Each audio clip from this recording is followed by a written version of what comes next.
Since this is a video talking about special announcements, I'm gonna go ahead and make my own.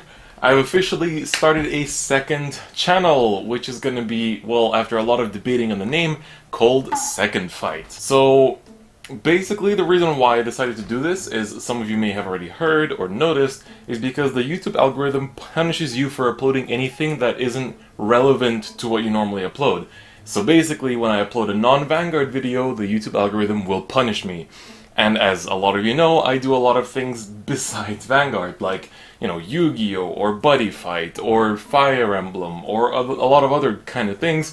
So I still want to have an outlet to upload those kind of non-Vanguard things, so they're gonna go to the second channel, as well as any kind of like rambles or rants that I have about anything, whether it's video game related, card game related, or just personal life related as well. So if you're interested in more of, you know, the person behind the camera and not so much just the Vanguard content, then feel free to check it out. You're gonna hear me plugging it for the next few videos, I think, but you know, I've been waiting to announce this for quite a while, so if you guys do check it out and enjoy what I have up there as well. But now getting into the nit and gritty of this video, we're going to be taking a look at all the clans that they've now revealed for the upcoming boosters for Standard, and taking a look at what some of the support means. You know, we now know every single clan, what kind of clan type it's going to be, when it's getting support, and all that good stuff, so let's get right into it. So first and foremost, I think the thing that's been on a lot of people's minds is Gear Chronicle. So we have the V Extra Booster 04 coming out, well, in November in Japan, so it's probably going to be like early January in English, because we usually have a 6-week or so delay between releases.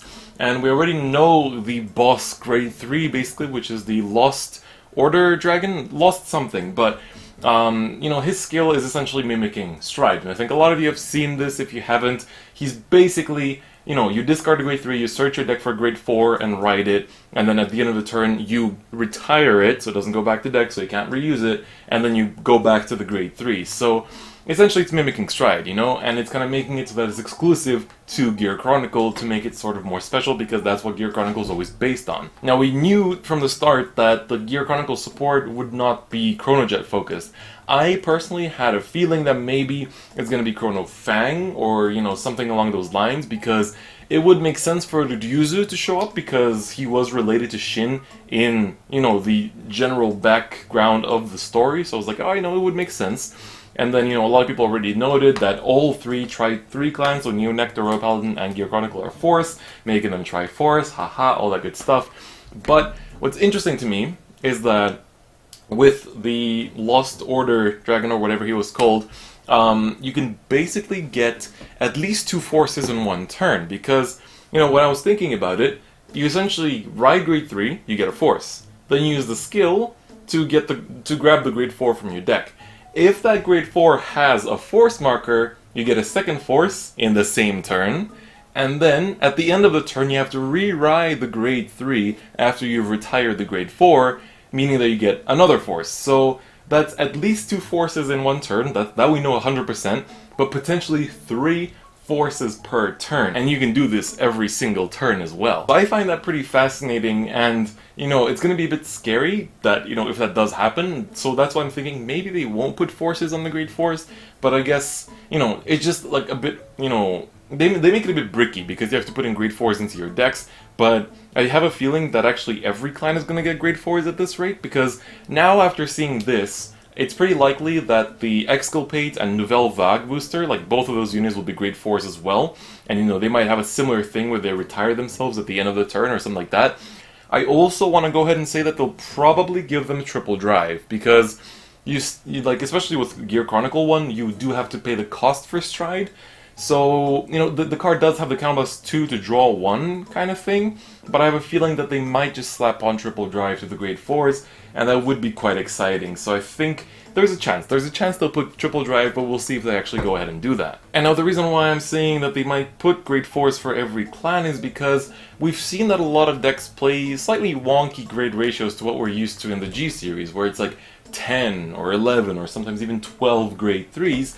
So I'm thinking, why should they not bring in grade 4s if people are already playing more grade 3s than normal? So just dropping down those grade 3s to back to like 8 or 7 like they used to be, and including grade 4s might not be so bad, but then I think they will have to also make some kind of consistency fixers to make sure that you don't actually brick yourself by having the grade 4, because always the problem with grade 4s outside of Nouvelle Vague in the main deck was that, unless you search it, you're bricking pretty hard. Because with Nouvelle Vague, it had a specific searcher, so it's fine for that reason. But otherwise, it is a bit of a brick, although I guess with the new Mulligan rules, it should be okay, I guess. So that's kind of the train of thought that I've had going from Gear Chronicle. But even in the close future, we have New Nectar Golds as well as Angel Feather. With Angel Feather, I'm really hoping that it's just damage swapping. I really hope it's not the Celestial mechanic where you have to have the grade 3 face up in the damage zone, because I didn't like that playstyle whatsoever. I liked the early limit break / throughout G playstyle of swapping damage and then rescue checking and all that stuff. That was fun because you have to put a lot of thought into it, and that made it quite fun and exciting to play, and also very difficult to play the deck, overall. Then with Neo Nectar, I think they'll probably keep up cloning to some extent, but since Cecilia is the main unit, I'm wondering how much of Musketeer's mechanic will they use for just Neo Nectar as a whole, because we've seen a lot of clans have been changing the way they work, We have like Murakumo working more like the G Neo Nectar with like cloning and everything, so I have a feeling that maybe they won't push the Bloom playstyle onto Neo Nectar this time, and they might go for something else a bit different, especially considering it's a Force clan.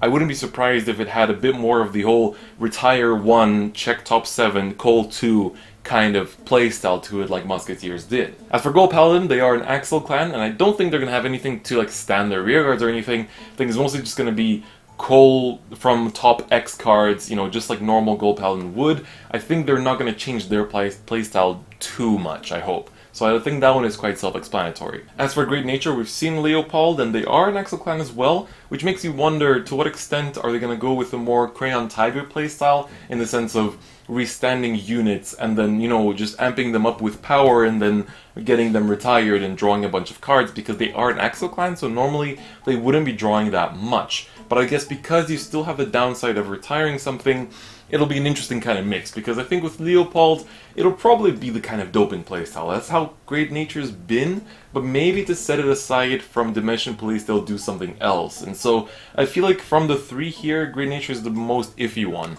And then with Genesis being Force, I think it should normally be the kind of Fenrir Wiseman playstyle, maybe, where you'll have like a couple units that can get big for X number of Soul Blast, and then you'll have these kind of like Soul Blasty plays that you had with the majority of the Genesis support throughout G. So I don't think they're going to change too much, but I don't think they're going to go too far into OTT's playstyle of checking top card all the time like early Genesis did, and I think it's going to be a bit more of the Fenrir playstyle where you're just aggressively Soul Blasting to do a bunch of skills and get a bunch of power and all that kind of stuff. Then we have 2 trial decks for OTT and Narukami. OTT's future support, I can grab the manga volumes. So OTT's future support is more than likely going to be Magus. I'm pretty sure that they're going to push Maguses quite hard, with Hexagonal Magus and Pentagonal Magus being the main units. And so I think it might, use the current cards we have, which check the top card, leave it on top or bottom, and combine it with the old Magus playstyle where you declare the top card, if you get it right, do this, do that, So I think we're likely going in a similar direction, but with a lot more payoff, because with the old Magus, it's like, sure, you get the top card, but you didn't have that much payoff. It's like draw a card or get a crit, or like, not really do much with the fact that you actually check top cards. So I think now it's going to be a lot more impactful when you actually call the top card, or it might have something where you check your opponent's top card of the deck. So I could see that happening, as Oracle Think Tank is going to stay as Misaki's main clan and she's not switching to Genesis. Which is also an interesting point, that VEBO4 doesn't have any SCRs, meaning it's not going to show up in the anime most likely, or if it does, it's going to be like a very slight cameo like with Mega Colony. So I don't think we're going to see it too much. As for Narukami, I knew that they would be Axel from the very start. Like, I kept saying that it's going to be Axel, mostly on Discord, but I didn't really want to make big statements. But I always had a feeling that it's going to be Axel just because of Vanquisher. Because Vanquisher's playstyle was a lot, it was bindy, but it was a lot of pump up your front row, do this and this with your front row. And so it was a lot of like front row emphasis. So because of that, I was like, they're probably not doing it for no reason. I think they probably decided that they're gonna do Axel for Narukami a while ago to also distinguish it from Kagero, and that's what makes me want to pick it up, because actually by the end of G I picked up a Vanquisher deck, so I'm actually quite excited for Narukami this time around as well, and that might be the last clan that I built for Standard as well. So I think it's gonna be a lot of, like, maybe it'll be something like Vermilion, but I mean, Naoki doesn't use Vermilion, but it might have a similar like playstyle where you attack the whole front row. That way you're super good against Axel clans as well, and that would be really interesting to see. But it might be something else. It might be the bindy playstyle, which I think they should really stick with, because that's where Narukami started to distinguish itself from Kagero, and they should really keep that up. Then in December/February we have Royals getting support. I don't see them going too far from what they already have. We're gonna get a new Alfred, and then I think either here or later down the line we're going to get Messianic Lord Blaster, because that was the final unit that I actually used in the manga.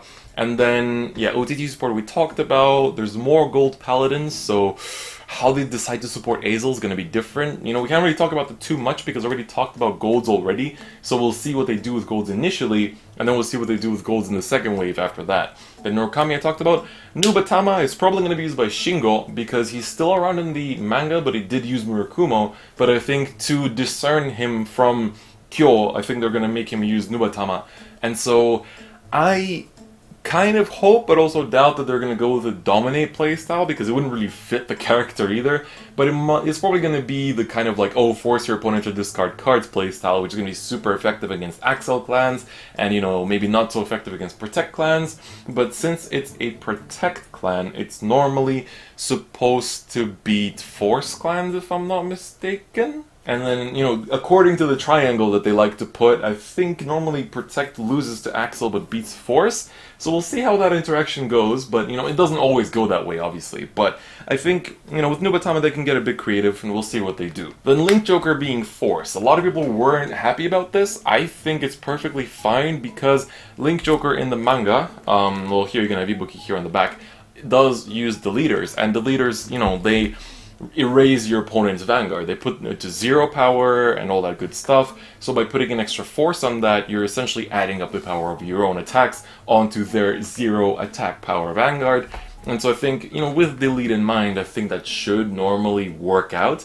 I too would have expected Protect, but that is if they focus on things like Chaos Breaker, which they're not. You know, it's going to be deleters, and then later Messiah, because at the very end of the manga, Ibuki, you know, opens the game with Neon Messiah, so that might be the second wave of Link Joker support somewhere far down the line. And then Shadow Paladin support might be the little splash of Revengers, because Revengers do show up in the manga, but the final unit is still, it's not Gust Blaster. I don't remember what it actually was. It might have been Phantom Blaster Abyss. I am honestly not too sure, because I haven't, it's been a while since I've seen that fight with Ren, but I think it might be a bit more in the Revenger direction, but we'll see about that.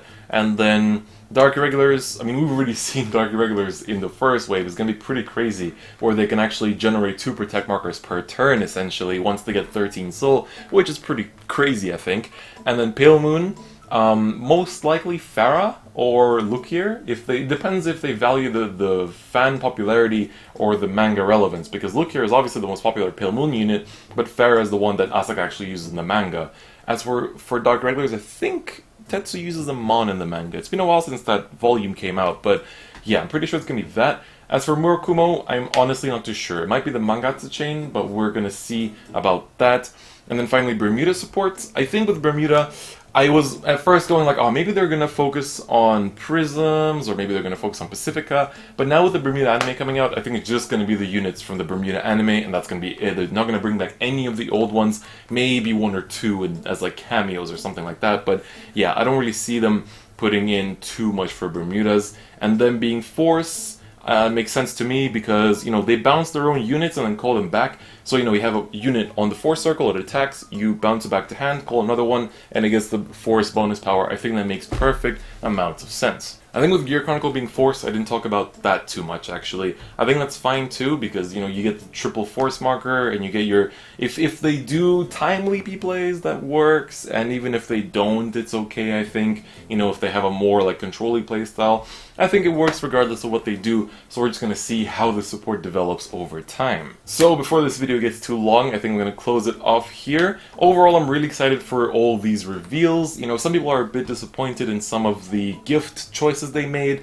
Some people were disappointed that clans like Nova Grappler aren't getting extra waves of support and stuff like that, which I think is a little bit disappointing, but, you know, for me, like, Dimension Police won't get a second wave of support for a little while, but in the end, they did say that every clan gets support at least once in this 12-month cycle, so the 12-month cycle isn't over even after all of this, so I think it's okay, because then we're likely to get the second generation of support, whatever it might be, for the V-Series. So we don't really know where it's going to go, because by the end of the first wave, or like the first year of the anime, it's going to be done with all 12 or 13 of the manga volumes, so where we're going to go after that, I don't really know. Maybe they're going to do the G manga, maybe they're going to do something, you know, completely different, we're going to see, but it's going to be pretty interesting regardless. So, that's it for this video. It's more of a, you know, kind of theorizing support and just going over what I know from the manga and here and there, so I hope you guys enjoyed it. Don't forget to check out the second channel, as I mentioned at the start of the video, if you are interested in stuff that goes on, you know, in my life outside of Vanguard, but if you're not, that's perfectly fine as well. But on that note, do make sure to click the bell button, as well as check out the social medias in the description and join the Discord channel if you haven't already. So, on that note, that's going to be it for me today. I'll see you guys next time. Bye-bye.